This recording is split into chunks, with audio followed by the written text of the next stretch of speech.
Ya, welcome back di segmen Fundit Fundamental Pandit CNBC Indonesia. Untuk di sore hari ini, kita akan membahas salah satu emiten di sektor infrastruktur, yaitu pengelolaan tol PT Nusantara Infrastruktur Tbk atau dengan kode emiten Meta. Ini yang dimana Meta ini sudah listing sejak Juli 2021. Nah, harga IPO di saat itu adalah Rp200. Nah, kita bisa cek terlebih dahulu berapa harga Meta di saat ini. Ya, untuk Meta sendiri hari ini ditutup pada perdagangan seharga Rp124 atau turun 1 poin ya, atau minus 0,80%. Untuk saham beredarnya per hari ini berada di 17,71 miliar lembar dan untuk market cap-nya sendiri berada di 2,20 triliun rupiah. Nah, lalu bagaimana dengan bisnis dari Meta? Kita akan membahasnya di slide selanjutnya.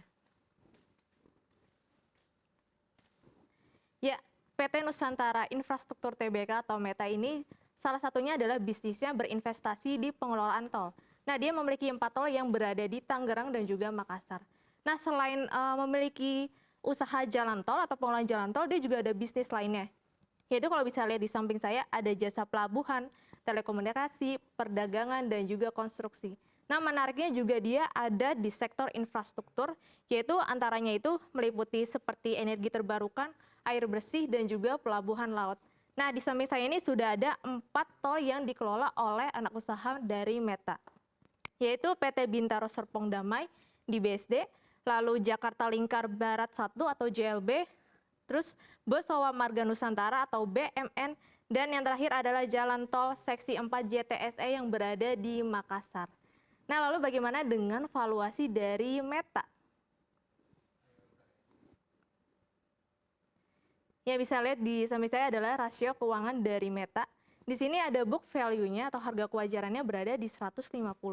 Sedangkan untuk harga penutupan pada hari ini, tadi kita lihat ada harganya di 124. Berarti menandakan bahwa harga saham Meta ini masih relatif murah ya atau undervalue. Kita bisa lihat secara P/BV-nya masih di bawah 1, yaitu berada di 0,83. Nah, lalu untuk gross profit margin-nya berada di 63,64%. Ini menandakan bahwa selisih antara pendapatan dan juga beban pokoknya ini, margin atau keuntungannya itu adalah sekitar 63%. Ini angka yang cukup baik ya. Kita bisa lihat juga net profit marginnya atau secara laba bersihnya berada di 40,17%. Lalu untuk return on equity-nya ini cukup kecil ya, atau pengelolaan dia terhadap modal dan juga laba bersihnya itu hanya berkisar 3,28% aja. Ya, ini menandakan bahwa masih kurang efisien dalam pengelolaan modal terhadap laba bersih. Lalu untuk return on asset-nya ini juga cukup kecil berada di 1,29%. Yang berarti bahwa pengelolaan aset terhadap laba bersihnya juga masih kurang maksimal. Lalu untuk DER-nya ini juga angkanya cukup tinggi ya, berada di 212,74%. Ini yang menandakan bahwa pengelolaan dia terhadap modal untuk membayar kewajiban ini cukup kurang baik. Lalu secara cash rasionya berada di 19,16%. Nah, untuk cash ratio sekitar 19% ini juga likuiditasnya cukup kecil ya, yang menandakan bahwa kemampuan dia membayar kewajiban dari kasnya itu masih kurang baik. Nah, lalu selanjutnya kita akan melihat bagaimana pertumbuhan laba dari Meta tahun ke tahun. Ya, bisa lihat di samping saya ini adalah laporan keuangan dari Meta. Di sini adalah laba bersih dari 2017 hingga 2021. Kalau kita lihat secara pendapatan, memang dia fluktuatif ya, naik turun, naik turun. Namun di 2021 ini justru dia lebih turun dibandingkan 2020. Sedangkan 2020 ini turunnya cuma sedikit ya, masih di 1,5 triliun. Lalu turun di 2021 menjadi 840 miliar. Nah, secara laba bersihnya juga turun. Dia dari 206 lalu turun ke 96 miliar dan terakhir di 2021 turun menjadi 17 miliar.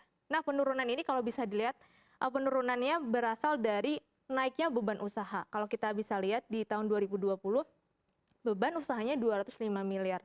Lalu di 2021 bebannya meningkat jadi 256 miliar. Selain itu juga ada dari kenaikan beban pajak penghasilan yang sebelumnya 23 miliar menjadi 37 miliar.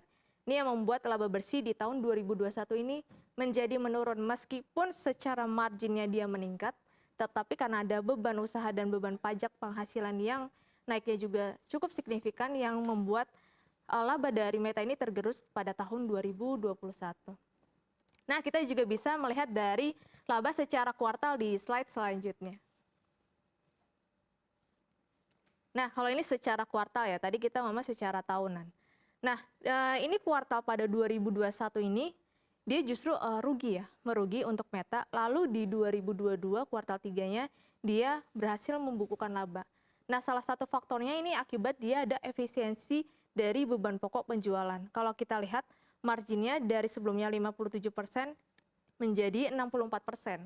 Ini dia ada efisiensi biaya sehingga dia marginnya menjadi lebih besar atau keuntungannya lebih besar. Lalu secara beban usahanya, kita juga bisa melihat di sini memang masih cukup tinggi ya. Tapi untuk di beban lain-lainnya dia justru menurun dari 36 miliar menjadi 21 miliar saja. Nah, hal inilah yang membuat pada kuartal 3 2022 Meta berhasil membukukan laba bersih. Nah, lalu bagaimana dengan track record dari dividen Meta?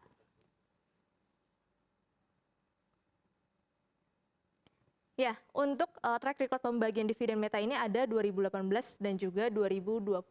Terakhir untuk Meta itu membagikan dividen pada Desember 2020 sebesar Rp2 ya, atau imbal hasilnya sebesar 0,88%.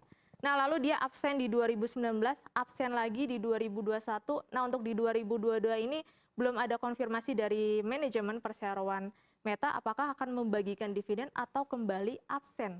Nah, lalu bagaimana dengan kompetitor dari Meta?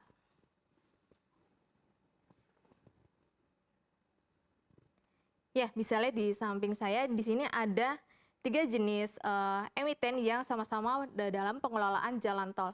Ada Meta, JSMR, dan juga CMNP. Nah, di mana JSMR ini adalah pengelola tol Trans Jawa dan juga tol Trans Sumatera ya. Untuk secara PBV-nya memang kita lihat justru Meta yang paling murah karena berada di bawah angka 1 ya. Lalu untuk secara per atau sektoralnya justru Meta yang paling mahal karena untuk bisnis di pengelolaan jalan tol itu bisa dibilang murah kalau pernya berada di bawah 15. Jadi di sini yang paling murah itu secara sektor adalah CMNP. Nah, lalu bagaimana dengan prospek bisnis dari Meta? Ya, kita ketahui pada tanggal 22 dan juga 23 April nanti 2023 adalah Hari Raya Idul Fitri ya untuk umat Islam di Indonesia. Nah, biasanya untuk di Hari Raya Idul Fitri ini adalah terjadinya momen mudik arus lebaran. Nah, ini biasanya akan menjadi penopang salah satu dari sektor pengelolaan bisnis jalan tol yang bisa meningkatkan kinerjanya dari arus mudik tersebut. Nah, lalu kita lihat juga arus mudik 2023 ini diprediksi naik sebesar 2,8% atau mencapai 2,21 juta kendaraan. Nah, kenaikan tersebut karena memang kita ketahui sekarang COVID sudah mulai mereda ya, atau kehidupan sudah mulai normal sehingga prediksi ini adalah berasal dari COVID yang sudah mereda sehingga nanti pada tahun 2023 harusnya arus mudik akan lebih meningkat dibandingkan tahun 2022. Nah, ini salah satunya juga yang menguntungkan dari sektor pengelolaan jalan tol. Nah, menariknya lagi ini untuk Meta kemarin pada Oktober 2022 ini mengakuisisi 40% saham tol MBZ. Jadi kalau kita ketahui sendiri bahwa jalan tol layang MBZ itu adalah jalan tol terpanjang di Indonesia ya. Dan ini kontribusinya juga cukup besar untuk Meta karena tempat ini cukup strategis. Dia berada di atau dibangun di atas jalan tol Jakarta dan Cikampek.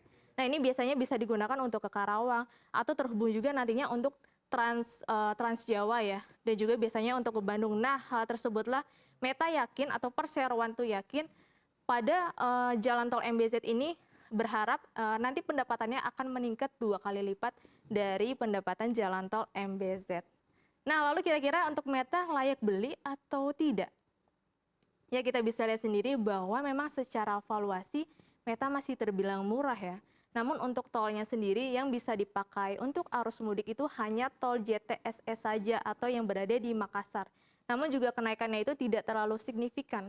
Karena perseroan sendiri juga bilang bahwa untuk tol JTSE yang bisa dipakai untuk arus mudik tersebut adalah tidak terlalu berpengaruh besar atau traffic mudiknya itu tidak terlalu berpengaruh pada kinerja Meta. Memang berpengaruh tapi tidak terlalu berkontribusi besar seperti JSMR ya. Kalau kita ketahui JSMR itu punya tol Trans Jawa dan tol Trans Sumatera yang biasa digunakan untuk arus pemudik. Nah, lalu kita juga harus menunggu hasil kuartal 4 2022 dari Meta. Kira-kira dari akuisisi tol jalan layang MBZ ini, apakah mampu menopang kinerja di kuartal 4 2022. Jadi kita harus menunggu hasil laporan keuangan tahun buku 2022. Ya, mungkin itu saja yang bisa saya sampaikan. Untuk segmen Fundit di hari ini, saya kembalikan ke Maria. Terima kasih Susi, tapi saya ingin tanyakan satu, di level 124 harga Meta saat ini per hari ini sebenarnya level fair value-nya tuh di level berapa? Dan kategorinya ini masuk ke kategori murah ataukah justru malah ada diskon nih di dalam Meta? Silakan Susi. Oke, untuk Meta sendiri memang kita lihat harga sekarang adalah 124 ya. Masih bisa murah atau lebih murah lagi? Nah, ini bergantung pada kinerja nanti di kuartal 4. Kalau misalkan kembali berhasil membukukan laba, pastinya juga investor akan mengapresiasi atau para market maker ini akan mengapresiasi dari harga saham Meta. Tapi kalau kembali merugi, pastinya investor juga akan menjual sahamnya karena lebih baik memilih saham lain yang memiliki potensi lebih baik seperti JSMR ya, karena kan dia memiliki tol yang di mana cukup signifikan ya kalau untuk arus pemudik tol Trans Jawa dan juga tol Trans Sumatera. Sedangkan untuk Meta sendiri hanya mempunyai tol JTSE di Makassar. Ya, seperti itu. Oke, kita akan tunggu nanti seperti apa ya untuk Meta secara keseluruhan. Terima kasih Susi Setiawati, Equity Analyst CNBC Indonesia Research sudah hadir dalam Fundamental Pundit.